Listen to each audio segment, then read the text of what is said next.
اس کے خلاف اعلان جنگ ہے۔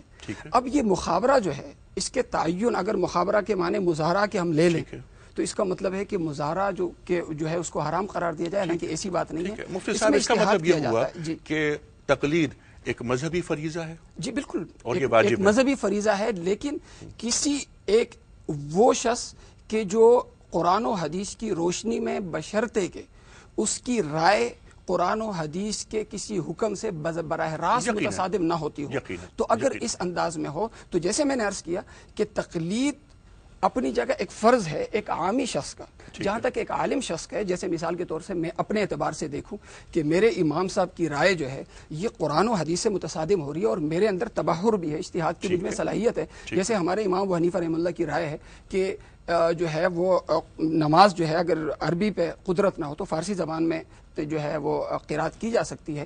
اب امام صاحب کی رائے ہے، ہم اس رائے کو نہیں مانتے، اس لیے کہ ہم اسے قرآن و حدیث کی روشنی میں ہم اس رائے کو مناسب مطلب ضروری نہیں کہ آدمی ایک ہی امام کا ایک وقت میں مقلد رہے۔ بالکل بالکل ٹھیک، تو اچھا اس میں کیا پھر اس کے فوائد و نقائص ہوں گے؟ اس پہ گفتگو ہم آپ سے بعد میں کریں گے کہ اگر بیک وقت کئی اماموں کا آدمی مقلد ہو جائے اس کی شرائط ہیں تو اس کی شرائط وغیرہ کیا ہوں گی؟ اچھا ڈاکٹر صاحب یہ فرمائیے کہ مفتی صاحب فرماتے ہیں کہ تقلید مذہبی فریضہ ہے، کیا آپ اتفاق کرتے ہیں؟ الحمدللہ والصلاة والسلام علی رسول اللہ۔ مذہب دین کا نام ہے اور دین کتاب اللہ اور سنت رسول اللہ کا نام ہے۔ نبی علیہ الصلوۃ والسلام دنیا سے تشریف لے گئے تو آپ کے تشریف لے جانے سے پہلے قرآن کریم کی آیت اتر چکی تھی، الیوم اکملت لکم دینکم واتممت علیکم نعمتی، آج تمہارا دین مکمل ہو چکا ہے۔ جو چیز نبی علیہ الصلوۃ والسلام کی زندگی کے آخری دن تک دین کا حصہ نہیں تھی، اس کے بعد دنیا کی کوئی طاقت اسے دین کا حصہ نہیں بنا سکتی۔ سرے سے کتاب اللہ اور سنت رسول اللہ کے پورے ذخیرے میں تقلید کا لفظ ہی کہیں نہیں آیا، تو یہ مذہبی فریضہ کیسے ہو سکتا ہے؟ دوسری بات یہ ہے کہ تقلید کا معنی ہی یہ ہے کہ بغیر دلیل کے کسی کی بات ماننا، یعنی قبول قول بلا دلیل، بلا دلیل، ٹھیک، بلا دلیل، جبکہ ہماری ساری زندگی اور انسان کی فطرت اس کا تقاضا کرتی ہے کہ بات دلیل سے ہونی چاہیے۔ آپ نے پروگرام کا آغاز کیا تو کہا کہ سوال بھی کرنا ہے تو دلیل کی بنیاد پر ہونا چاہیے۔ محترم مفتی صاحب نے جیسا کہ فرمایا کہ امام کی رائے بھی ہم دیکھیں گے، اگر اس میں کوئی وزن ہے وہ وزن ہی دلیل ہے، اگر وزن ہے اور وزن کو دیکھنا ہے تو پھر تقلید کا وجود سرے سے ہے ہی نہیں۔ یہ تقلید کو مذہبی فریضہ یا مذہبی حکم یا دین کا حصہ نہیں ہے، بلکہ دین پر عمل کرنے کا ایک طریقہ کار ہے جو کچھ لوگوں کو پسند آیا، ان کی نیت خالص تھی اور انہوں نے امت کے اتحاد کے لیے اس کا آغاز کیا، جس کا ذکر نبی علیہ الصلوۃ والسلام کے زمانے میں اور صحابہ اکرام کے زمانے میں سرے سے نہیں تھا۔ سوال کرنا اور سوال کے لیے دلیل مانگنا اور دلیل کی بنیاد پر بات کرنا، کتاب اللہ سنت رسول اللہ کے دلائل کا جائزہ لینا ہے یا نہیں ہے، آراء کا جائزہ لینا کہ درست ہے یا نہیں درست، اگر کوئی ناپسند ہے تو اس کو چھوڑ دینا، یہ سارا عمل بتا رہا ہے کہ تقلید کا سرے سے عملی طور پر وجود ہی نہیں ہے۔ لفظ ہے ایک اور اس لفظ پر اصرار کیا جا سکتا ہے۔ دین پر عمل کرنے کا ایک آسان طریقہ ہے کہ بندہ تھکے نہ، محنت نہ کرے۔ اگر اجتہاد ہی کرنا ہے تو اجتہاد تو تقلید کی 100% الٹ اور ضد ہے۔ اور جہاں تک جیسے مفتی صاحب نے بیان بھی کیا، اتباع کا نام لیا، انسان کی فطرت اور انسان کا مزاج جو ہے، فطرت کے عین مطابق جو شریعت نے احکام دیے ہیں وہ اتباع اور اطاعت کے الفاظ ہیں۔ اتباع اور اطاعت دلیل کے ساتھ پیروی کرنے ہوتی ہے۔ میں کہتا ہوں آپ بہت دور نکل جائیں، اللہ رب العزت نے جو اپنے بندوں سے خطاب کیا ہے وہ بھی بغیر دلیل کے نہیں کیا۔ نبی علیہ الصلوۃ والسلام کی حقانیت اور صداقت بھی اپنے بندوں سے بغیر دلیل کے نہیں منوائی، معجزات دلائل ہوتے ہیں۔ نبی علیہ الصلوۃ والسلام اپنی گفتگو میں، حالانکہ آپ کا فرمان، آپ کی حدیث بذات خود حجت تھی، اس کے باوجود تعلیم کے لیے آپ گفتگو کے دوران قرآن کی آیتیں پیش کرتے تھے، دلائل سے بات کرتے تھے۔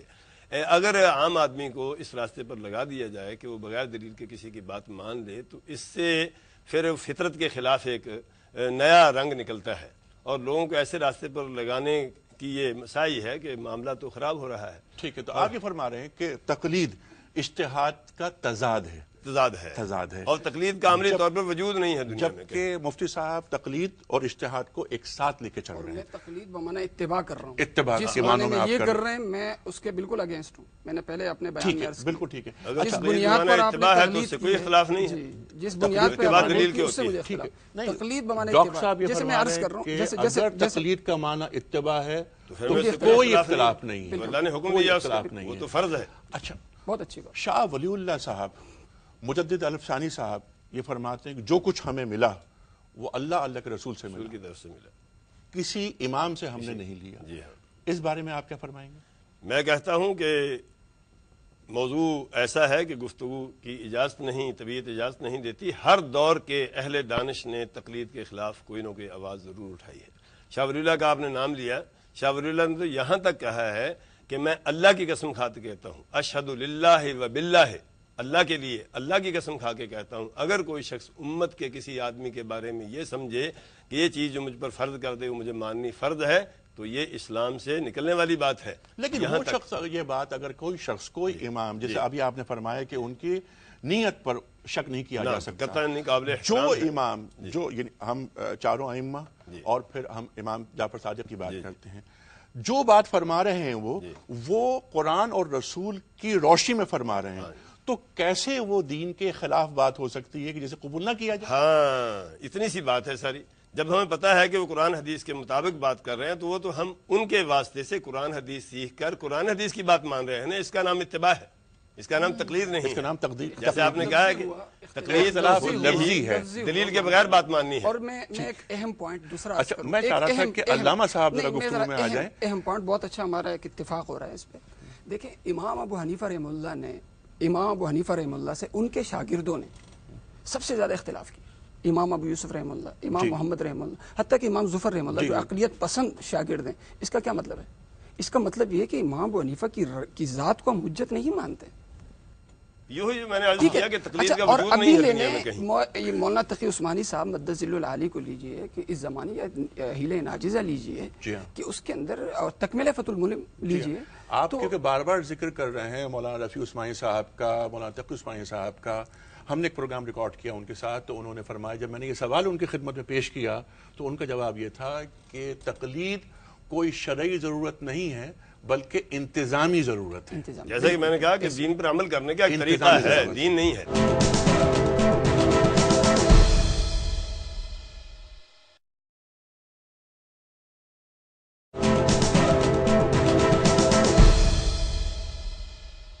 علامہ صاحب، میں آپ کی خدمت میں بات عرض کروں گا۔ پہلے آپ یہ فرمائیے کہ تقلید کا جو ادارہ ہے یہ خاص طور پر فقہ جعفریہ میں، کیونکہ آپ نمائندہ ہیں اس وقت، اس کا آغاز فقہ جعفریہ میں کب ہوا؟ بسم اللہ الرحمن الرحیم۔ فقہ جعفریہ کے اعتبار سے جو مسئلہ گفتگو کیا جاتا ہے وہ یہ ہے، فقہا اس بات کے قائل ہیں کہ اصول دین اور ضروریات دین میں تقلید کرنا حرام ہے۔ ہر مکلف کی ذمہ داری ہے کہ وہ خدا کے بارے میں، اس کے وجود کے بارے میں، صفات کے بارے میں، ملائکہ اور انبیاء کے بارے میں، اور ضروریات دین یعنی جو احکام بالبداہہ دین میں ثابت ہے، مثلا نماز ہے، وجوب نماز ہے، اس کی تفصیلات نہیں، وجوب روزہ ہے، اس کی تفصیلات نہیں، یہ جو بدیہیات مسلمات دین ہے اس میں تقلید کرنا حرام ہے۔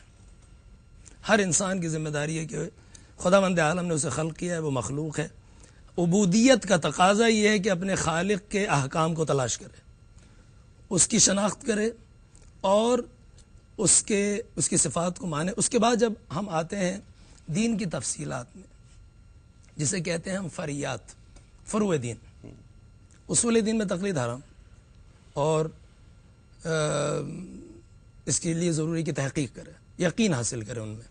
اب مسئلہ آتا ہے فریات میں، تو مجتہدین یہ کہتے ہیں کہ ہر انسان پر قضاءً لحق العبودیہ واجب ہے کہ وہ خود اس دور میں کہ جب ہماری دسترس شارع کے ساتھ منقطع ہو گئی، یعنی رسول گرامی نہیں، ہم اگر اپنی بات کریں، امام پردہ غیبت میں جن سے رابطہ ظاہری طور پر ممکن نہیں ہے، تو اس دور کے لیے ہر مکلف کے لیے لازم ہے کہ وہ دین کے احکام کو قرآن و سنت سے حاصل کرے، ٹھیک ہے، قواعد کی روشنی۔ اب ٹھیک ہے، اگر اچھا یہ قواعد کی روشنی میں آپ نے فرمایا نا، اچھا یہ کس کا کوٹیشن آپ اس وقت دے رہے ہیں؟ یہ تمام مجتہدین، آپ اگر کسی کا بھی رسالہ ہے توضیح المسائل اٹھا کے دیں گے، یہ پہلا مسئلہ ہے توضیح المسائل میں۔ ٹھیک ہے، اچھا یہ فرمائیے علامہ صاحب کہ ائمہ طاہرین کے فرمودات، ان کے مقالات، اس میں کہیں تقلید کے بارے میں جی جی